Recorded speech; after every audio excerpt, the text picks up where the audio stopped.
Dos, uno. Hello, everybody. Welcome again to Education 3000. Hello, Dave. Hi, Naomi. How are you after I'm, the I'm, I'm, last I'm, video on emotions? I would say happy. If I had to select from the chart, I'd go with happy. I'm pretty content. Wonderful. I am Noemi Paimal, founder of Education 3000. And we go to our, what's the number of this video?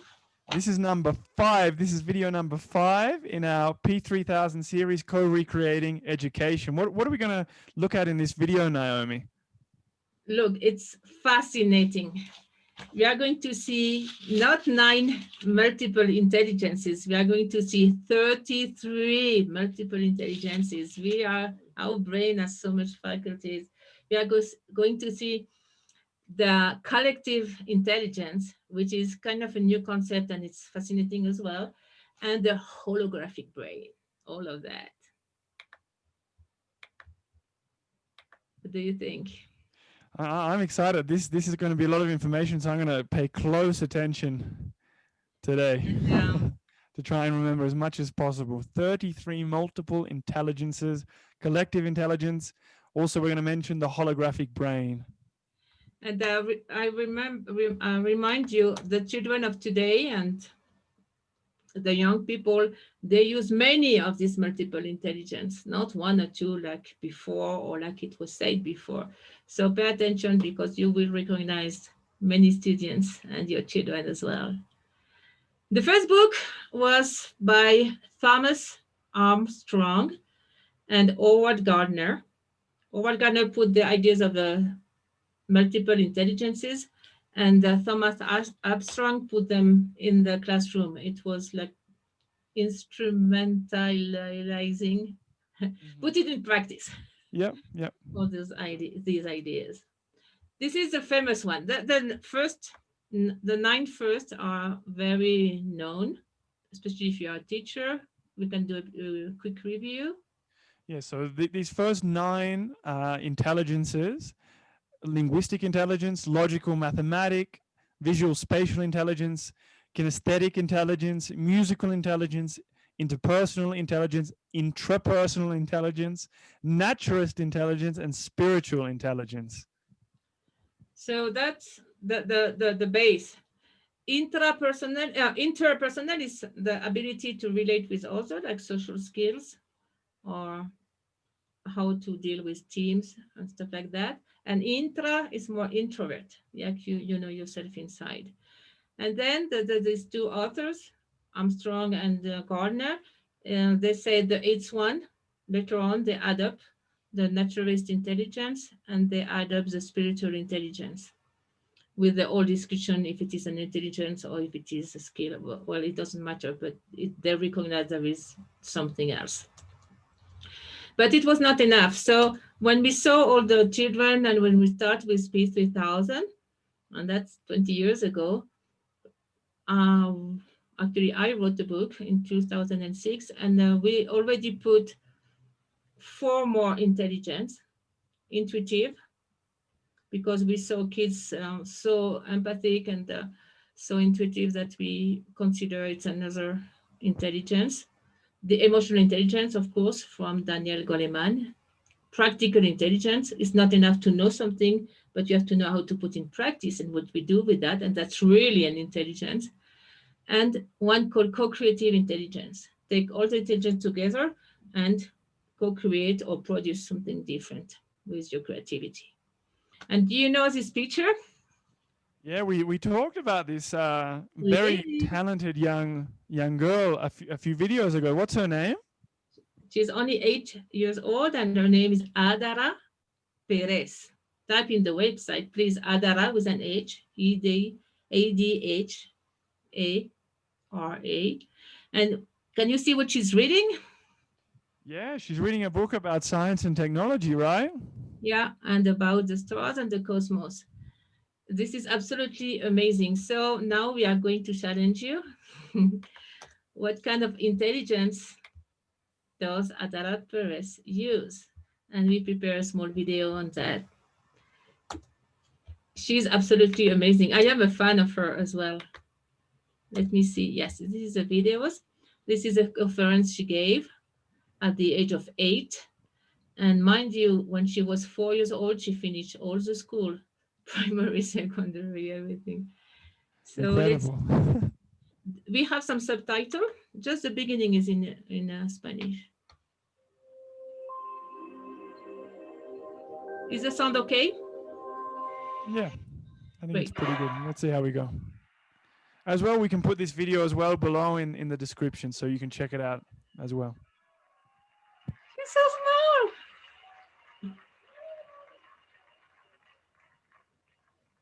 This is very talented child, and she's a student in engineering. Engineering? Engineering, yeah.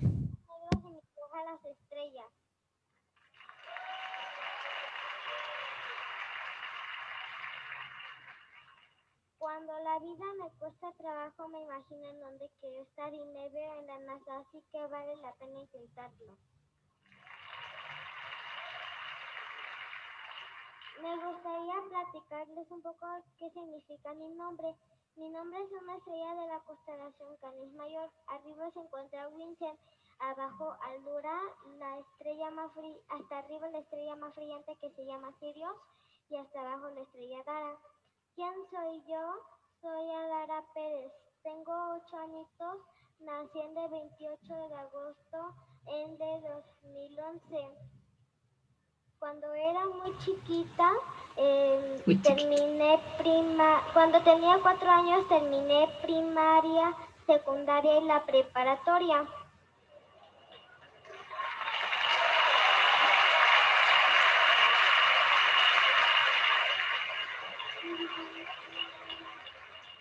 Me gustaría platicarles un poco lo que significa mi vida. Estoy estudiando ingeniería industrial en sistemas en la Universidad de CNCI.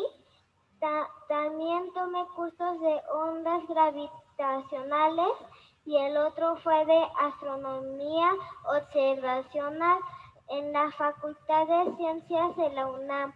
Pertenezco a la Sociedad Astronómica que se llama Nibiru de la UNAM. También tomé un curso de patrones hermosos, que son patrones matemáticos.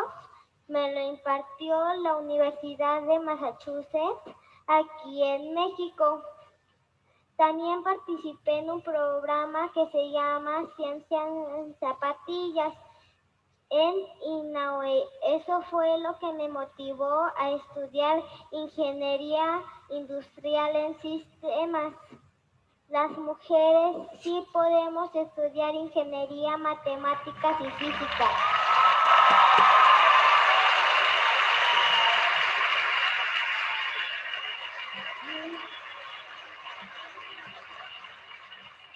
También participé en Space Up en Querétaro.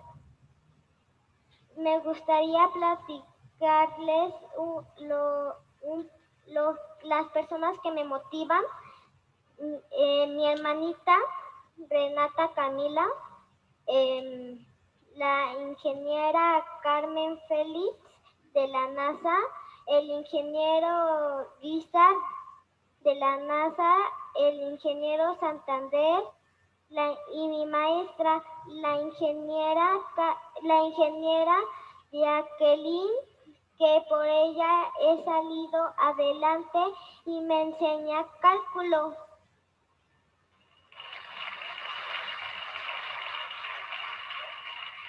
Me gustaría presentarles a mis superhéroes, Albert Einstein y Stephen Hawking. Les quiero platicar me gustaría platicarles lo que estoy investigando, que son los agujeros negros. Dice la ley de Hawking que los agujeros negros es una área en el espacio que su gravedad es fuerte. La luz que entra al agujero negro pesa menos, se estira y se hace materia. Eso es la radiación de Hawking. Pues yo opino que que un agujero negro puede acabar con nuestro planeta Tierra, pero que el ser humano puede hacer es construir naves y colonizar planetas que tengan agua.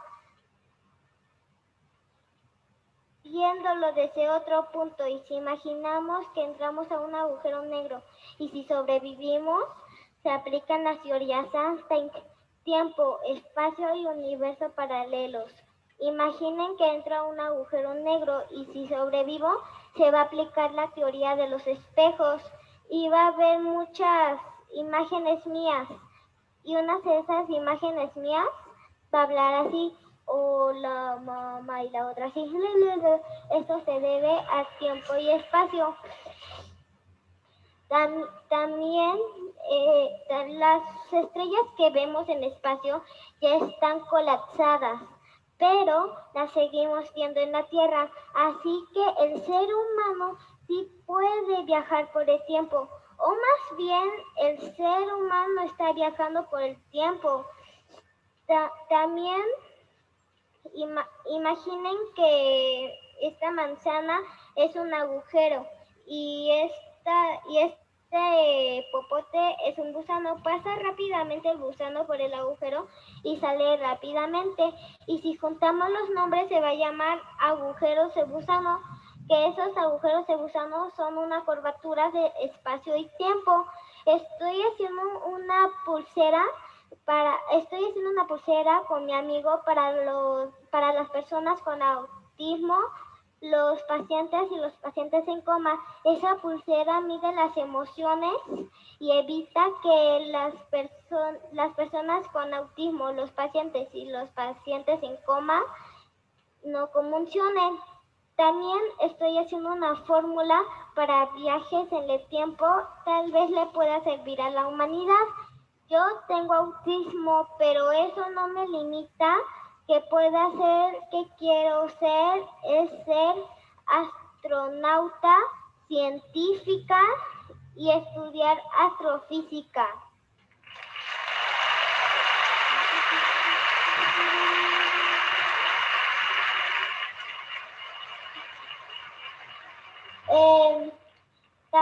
Estoy investigando 2 tipos de agujeros negros rotatorios.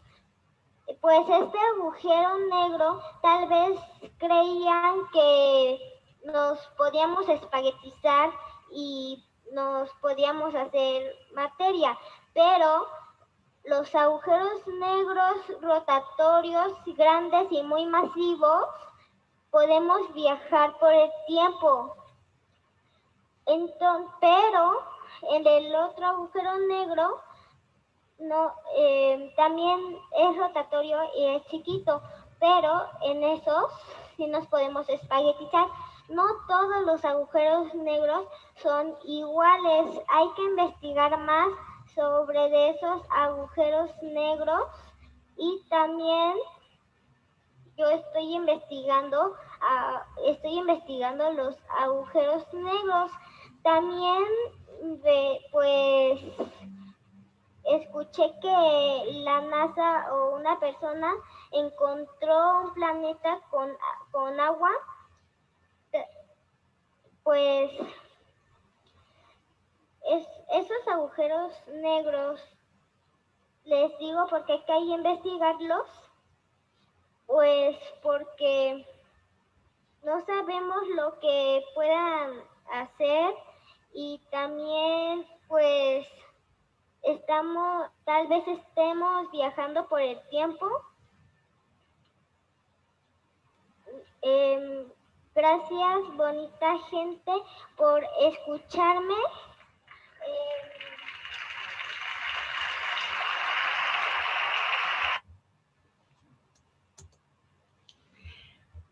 I will stay forever listening to her.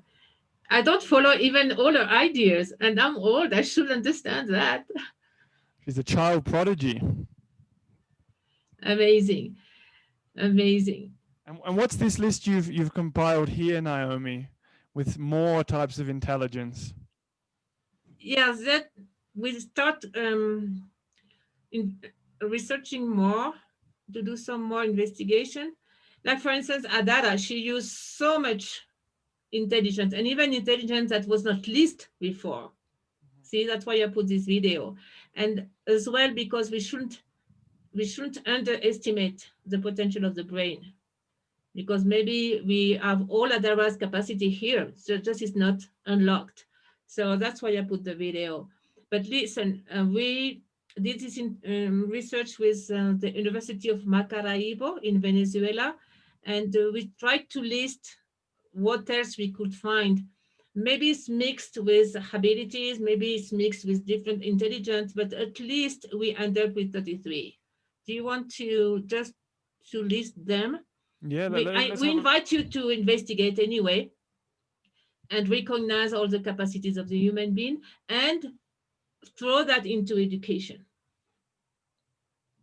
Yeah, so you guys found quite a lot of additional intelligences, right? Digital intelligence, lateral intelligence, so the ability to find solutions and develop tactics, associative intelligence, healing intelligence, affectionate intelligence, empathetic intelligence, the ability to reconcile, multi-level or holographic intelligence, pedagogic intelligence, humorous intelligence, financial intelligence, sexual intelligence, emergency intelligence. So, you know, in case of an emergency or a disaster, that ability to really respond.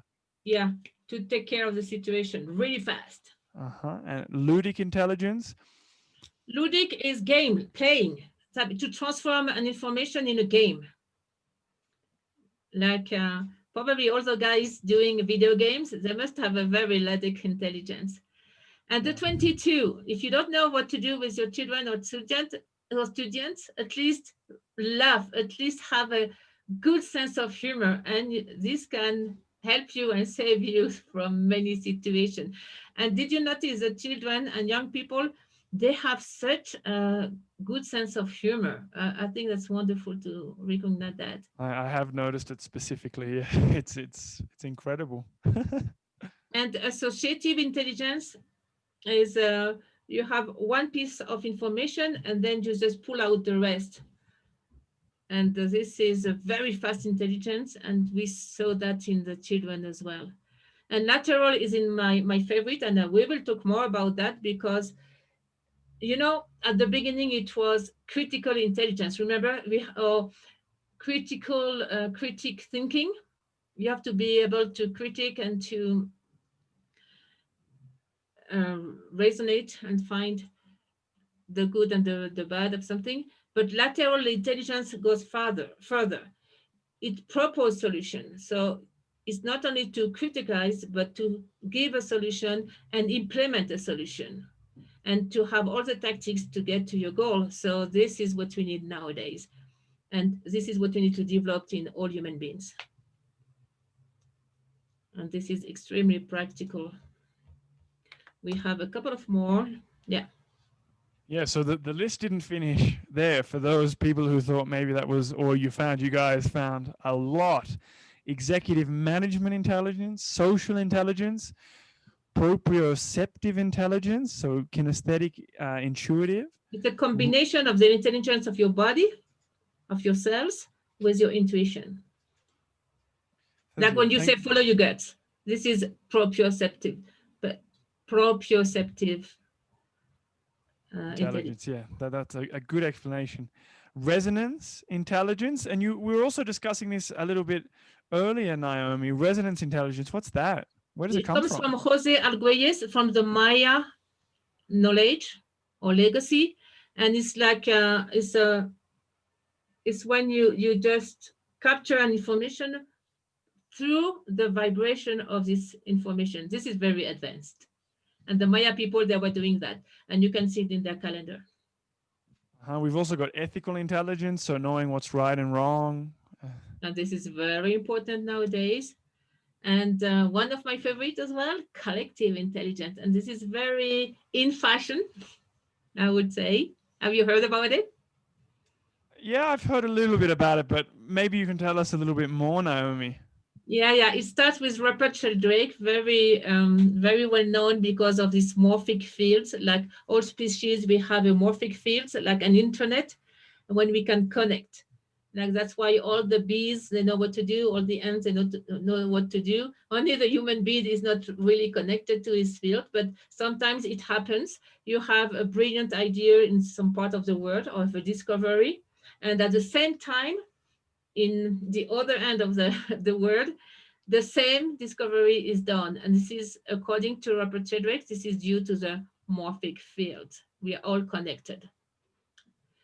And then the other guy, author, James Surowiecki, he ended up, this is one more step, with the idea of wisdom of crowd, or the wisdom of people.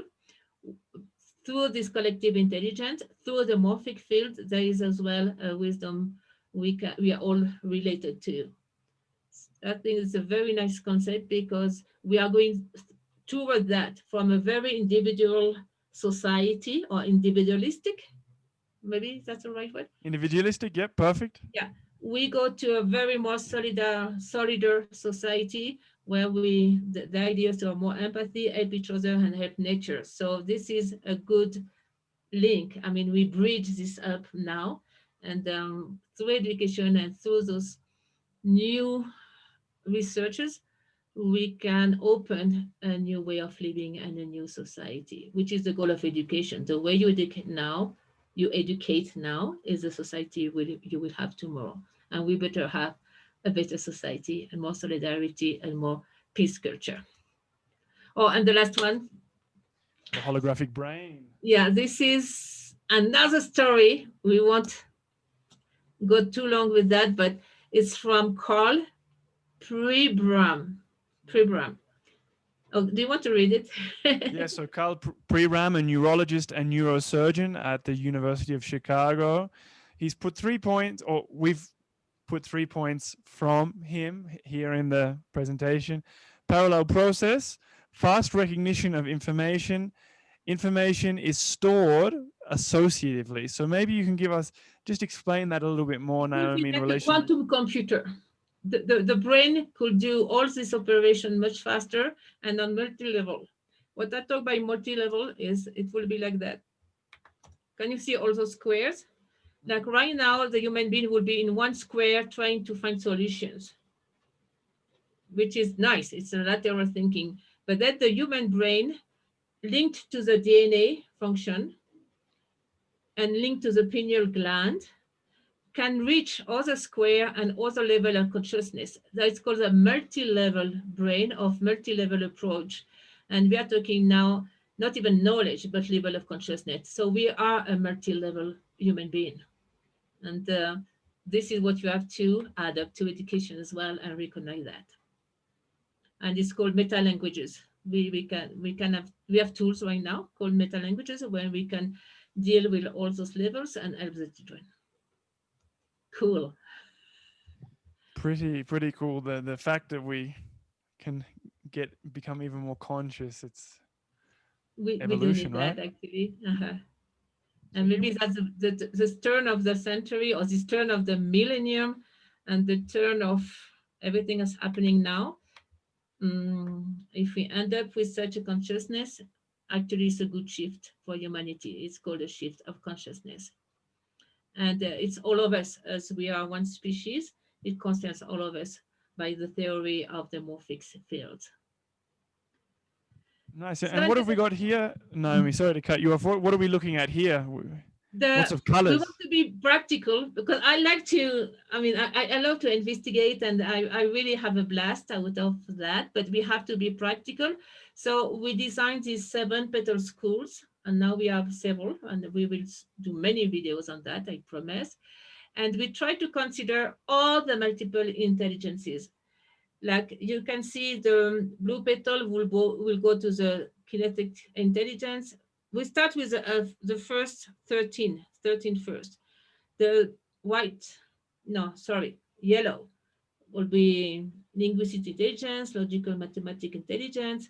And then don't forget, we have the special petal, the pink one, interpersonal intelligence, emotional intelligence, peace culture, self-esteem, social issues is here. Then everything with heart is the blue one, music, spatial, visual intelligence, all the efforts. Nature, so that's from Gardner and Armstrong, that's the green one. Nature-based intelligence, of course. Practical intelligence, the one we invent, we made it up, this one. It's red. We have to be practical and be able to do. And of course, violet will be inner development, interpersonal intelligence, transcendental intelligence, energetic or intuitive intelligence. And that's the minimum we have to cover in the new curricula. As that way we attend all the level of development of a human being and of the new society. All the people together is a co-creative intelligence, the frontal lobe, when we can really transform something. That's the plan, Dave. Yeah, so for all our viewers, please stay tuned because we're going to be doing a lot of videos on the 7 Petal schools in this series, in this first series, level 1. So guys, you can check out all this material on YouTube, at our website, Facebook. You can get in contact via email. All of these are below in the description as well. So you can just click on them or copy and paste from the description. It's all there. What's our next video going to be about, Naomi?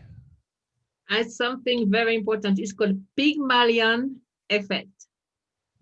That's what we project on somebody. We can change the life of a children for good or for bad. We have to be very careful. Pygmalion effect. So see you then. See you. Thanks, Naomi. Again, more very information, interesting. more tips. Bye, everybody. Bye, Naomi. Bye, Dave. Bye, everybody. Take care. See you